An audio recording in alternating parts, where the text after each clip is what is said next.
Kthehemi tash me rubrikën Navigim sonte -67, ka që ditë në ndajnë prej zgjedhjeve të 9 shkurtit, ku qytetarët e Kosovës janë mësuar kutive të votimit për të zgjedhur të përfaqësuesit e popullit në Kuvendin e Kosovës e rrjedhimisht edhe kabinetin qeveritar. Pas këtij procesi, kryelajmi i ditës sotme është lista e publikuar prej Lidhjes Demokratike të Kosovës, 110 kandidatët për deputet në Kuvend, por edhe hapja e mundësisë për krejt aktivistët e lëvizjes vetëvendosje që të garojnë për kryeministër të vendit nga ky subjekt që aktualisht është në pushtet. Për t'i komentuar këto dhe të reja tjera të ditës sotme, Albina Aliti, si zakonisht, mirë se erdhe. Mirë se vjetare.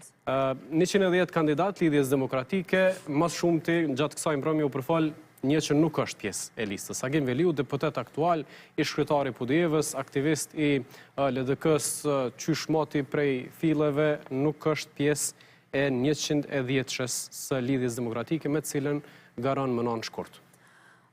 Po, pa dyshim, i po mirë që LDK-ja i ka publiku shumë më herët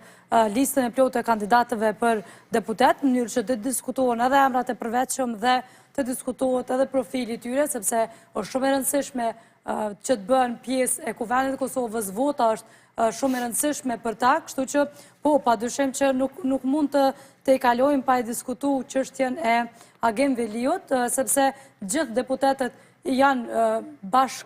gjithë deputetet që janë tashmë në Kuvend, janë prapë në listën, veç Agim Veliu nuk është. Edhe është një farë tradite që kush është deputet, ta ketë një vend siguruar në listë, të garoj sërish. Po, edhe kjo tregon edhe suksesin e tij, sepse Agim Veliu i ka pas mbi 11 vota në zgjedhjet e fundit, duke marrë parasysh që LDK-ja i ka pas veç 12%. Nuk është se ka qenë shumë lehtë që të bëhet deputet, e dim edhe fushatën jashtëzakonisht të madhe që është punu, është bërë kundër Agim Veliut. Agim Veliu ka qenë ndërthemeluesit e LDK-s, ka një bagazh të madh të politik të LDK-s, duke nisë prej fillimit, domethënë nuk e dim arsyet se pse nuk ka bërë pjesë, me atë sa kam informacion brenda Këshillit se është votu kjo, gjithë kanë votu, Abdullah Huti ka abstenu në vendimin e tij, në kërkesën e kryetarit që të mos futet në listë. Natyrisht që Huti ka bërë një akt të mirë demokratik, është mendimi i tij personal, sepse nuk është ndonjë arsye, nuk e dim, kështu çështjet e brendshme të LDK-s, mirë po mos futja e Agim Veliut, padyshim që kanë një përçarje edhe në Pa komentojmë pak ecurinë e Veliut prej zgjedhjeve të 2019-s deri tash. Po çka ka bëu keq LDK-s Agim Veliu, nëse nuk u kanë i përshtatshëm kur diskutonin vetëvendosja me Lidhjen Demokratike, ka qenë një prej aktorëve kryesor në arritjen e koalicionit vetëvendosje LDK. E la pozitën e kryetarit të Pudijevës, shkoi u bë ministër i punëve të brendshme, më pas me rastin e zgjedhjeve të 2021-s, pas rezultatit zgjedhor, erdhi një lider i ri në LDK, me cilin nuk është se ka pasur në farë marrëdhënie politike aq të ngrohtë. E kujtojmë qasjen e Abdi Xhikut për ta reformuar partinë nga brenda, dhe duke e lënë kështu jashtë edhe kandidaturës për kryetar të Pudijevës, më pas edhe jashtë kryesisë. Po nuk është kjo reformë, nuk është kjo leadership i një liderit të subjektit politik është që brenda subjektit politik, brenda kryesisë, të ketë edhe njerëz që kundërshtojnë. Nëse gjithë anëtarët e kryesisë, nëse gjithë anëtarët e Këshillit janë një zëri për fjalën e kryetarit, atëherë s'kemi demokraci, s'ka debat. Do të thonë, pikërisht që kjo është leadershipi që ti duhesh me i pas afër vetës edhe njerëzit që të kundërshtojnë. Veliu edhe brenda Kuvendit ka pas veprime dhe vendime personale, karshi grupit parlamentar të LDK-s. E kujtojmë rastin e votimit të presidentes, Vjosa Osmani, Veliu e kishte refuzuar kategorikisht që ta votojë Vjosa Osmanin për shefet shtetit, bashkë me disa deputet të tjerë që megjithatë janë në listën zgjedhore tash. Po, pikërisht, prandaj duhet që vullneti i lirë, demokracia e brendshme, nëse në të kaluarën është diskutu për LDK-n, është lavdru pikërisht për frymën demokratike brenda saj. Gjithmonë ka pas njerëz që kanë kundërshtu kryetarin, e kanë sabotu, nuk e kanë përfill kërkesat, po prapë kanë pas vendin në kryesi edhe në Këshill. Nuk mund është veç pse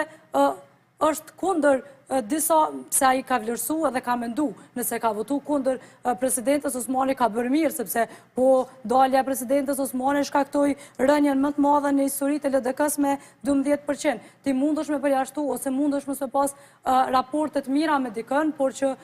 dikush që i ka mbi 11.000 vota, ai përfaqëson megjithatë, ai përfaqëson vlerë, përfaqëson qytetarët, përfaqëson votuesit e tij, gjithmonë ka qenë fitues në zgjedhje. Krejt kjo listë përbëhet prej njerëzve që janë antarë të kryesisë, antarë të këshillit, nuk ka asnjë antar ose asnjë përfaqësues prej Skenderajt edhe prej Drenasit.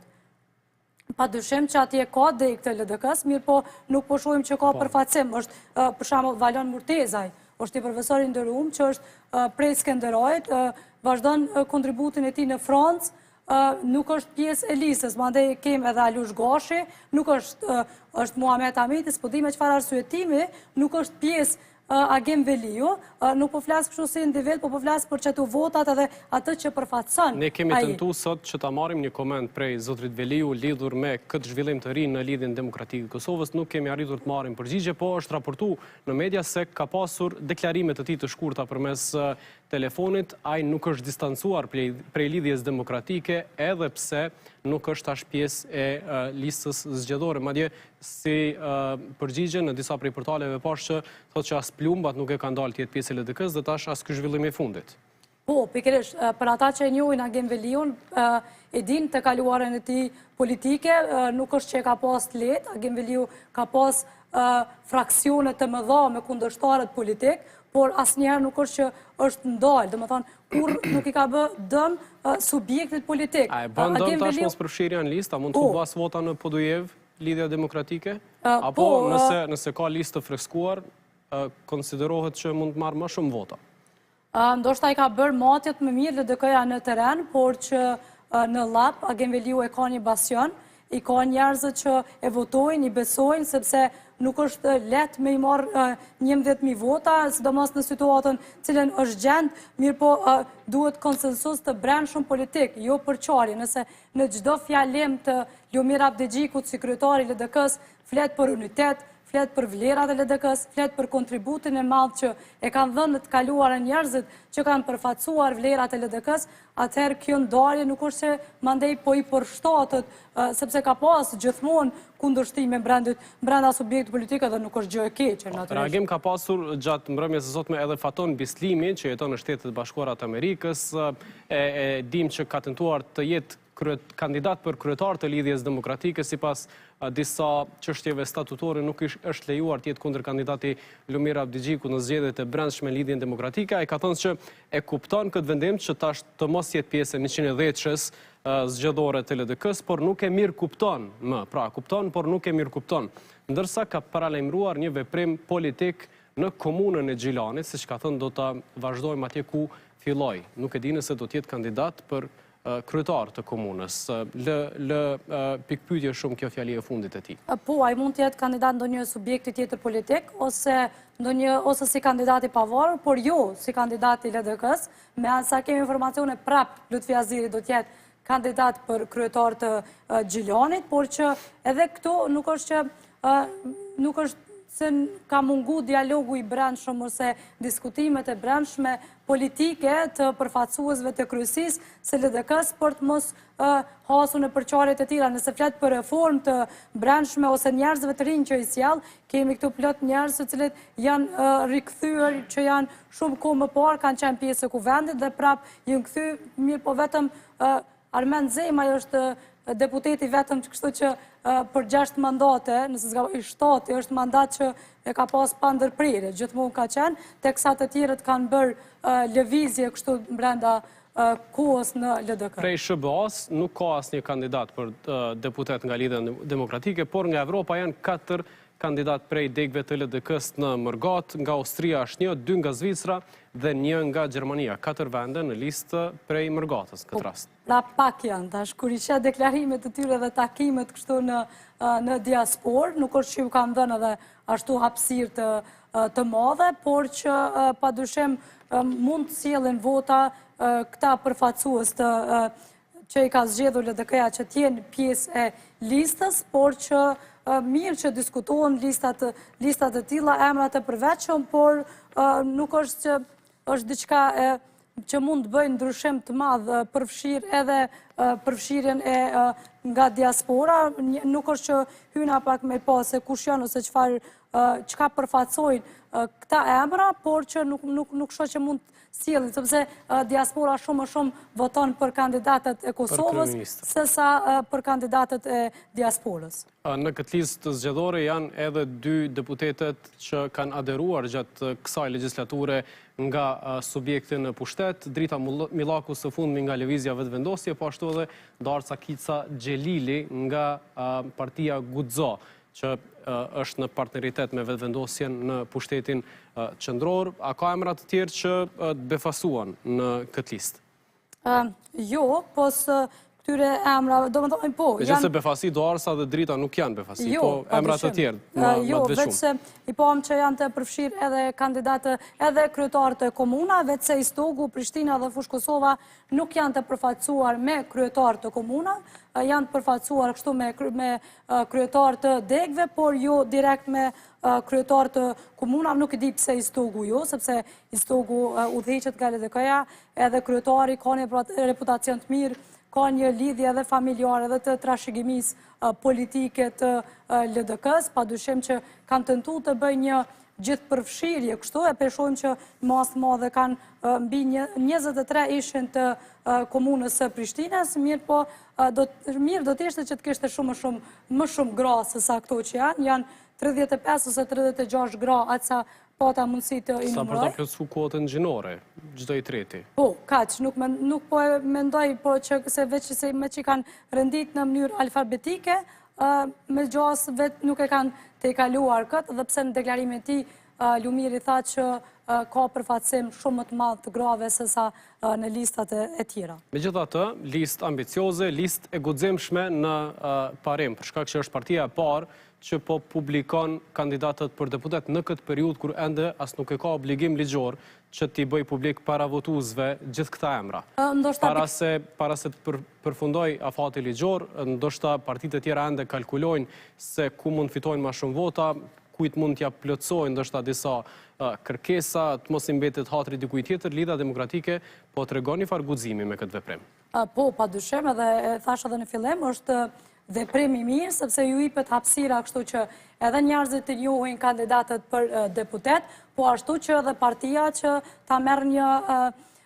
shpjegim ose një debat shumë më të gjatë, një vlerësim për gjithë njerëzit që i kanë zgjedhur, sepse tek e fundit përmes këtyre njerëzve që i kanë zgjedhur, ata synojnë edhe të fitojnë. Lutfi Aziri, si në kryetar i partisë dhe ish kryetari i Gjilarit, është një rifreskim, kështu se një kohë gjatë nuk është bërë pjesë e garës zgjedhore, dhe kësa të tjerët janë kështu, ata që kanë qenë. Do t'i vëzhgojmë dhe do t'i monitorojmë gjithë kandidatët për deputet edhe ditëve në vazhdim, po i ftojmë t'jenë edhe pjesë e studios sonë për t'u ballafaquar me pyetjet tona, ndërsa Lëvizja Vetëvendosje në këtë rast është ende në proces të përzgjedhjes edhe të kandidatëve për deputet, po edhe të kryeministrit. Sot, sipas obligimeve statutare të Lëvizjes Vetëvendosje, kjo parti që është në pushtet ka shpallur zgjedhjet e brendshme që çdo aktivist antar i kësaj partie që ja merr mendja që mund ta sfidojë Albin Kurtin, mund të kandidojë dhe ka derën e hapur që të kandidojë, që të bëhet kandidati zyrtar i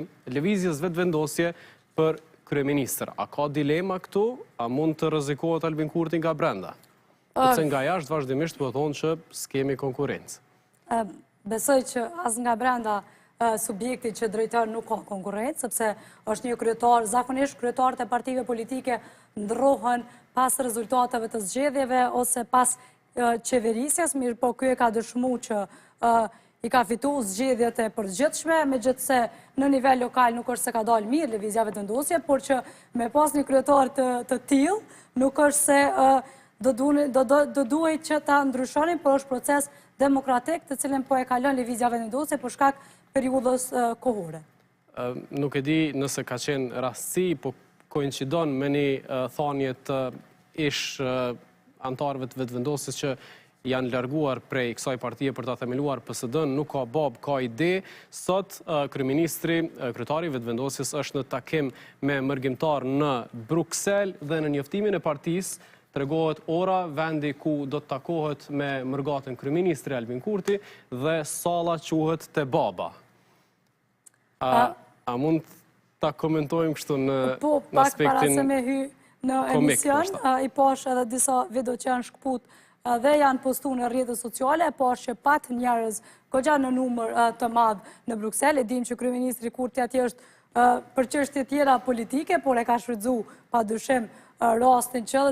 ti takoj bashkë adhëtarët, por që po, me siguri po i përshtatët, sepse vetëvendosja në këtë rast mërgjimtarët shkojnë te Baba bukfalisht, sepse Baba në këtë rast nuk është Albin Kurti, por është salla që e ka emrin e tij. Edhe kur i pyet dikush ku je kanë, thotë Te Baba e më kanë. Po, absolutisht. Do të kalojmë edhe të një zhvillim shumë interesant tjetër. Partia Demokratike e Kosovës e ka bërë publik një kandidat për deputet, është djali i Jakub Krasniqit, që tash është duke u përballur me akuza për krime lufte në një proces gjyqësor në Hag të Holandës, në gjykatën speciale, ndërsa djalit i Altini sot u prezantua prej kryetarit partisë si një prej prurjeve dhe antarëve të rinj në PDK dhe rrjedhimisht edhe kandidat për deputet përmes një videoje të publikuar në Facebook, ku ai i tregon ambicjet e tij dhe krenarin që është i biri i Jakub Krasniqit. Zhvillim interesant. Po, padyshim, edhe pse nuk është që është pritur ky zhvillim, e dim kontributin edhe pozicionin politik të Jakub Krasniqit sa ka qenë në Kosovë, dim që ka qenë pjesë e nismës, e ka krijuar nismën socialdemokrate bashkë me Fatmir Limen, padyshim që ky është një përfaqësues i gjeneratës së re, por që Altini do i duhet shumë më shumë punë që ta dëshmoj duke marrë edhe frymëzim prej trashëgimisë politike dhe adëtare prej babait, që ta dëshmoj këtë, nuk është se njohim Altinin për ndonjë pozicion ose pozicion politik ose menaxherial, por që padyshim ky do të përballet me pritshmëritë që të ketë shumë më shumë presion që ti dëshmoj vlerat e tij përtej asaj që ka lidhje familjare, sepse trashëgimia sot u prezantu shumë më shumë si i biri i Jakub Krasniqit, mandej mori edhe lavdrata mbështetje edhe prej familjes së Hashim Thaçi, por që mandej deklarimin e tij e pash dikon që tha e ka aminin edhe të babait të tij që të bëhet pjesë e Partisë Demokratike, teksa shpeshherë din të kritikojnë kundërshtarët politik, pikërisht PDK-ja, kur i atakojnë me deklarime politike, i thënë që ata duhet të lihen të qetë dhe mos përfshihen në politika ditore, po me këtë rast peshojmë që nuk është se rrinë ashtu krejt qetë, kanë ndikim politik, edhe në këtë rast... Kjo nuk i blokon edhe familjarët e tjerë, qoftë fëmijët e tyre, qoftë familjarët e tjerë të marrin pjesë sikur se u garanton edhe kushtetuta, të zgjidhin dhe të zgjidhen. Jo, padyshim, kjo vetë se është e mirë, është përfaqësim i gjeneratës së re, është shumë më lehtë për Altinin që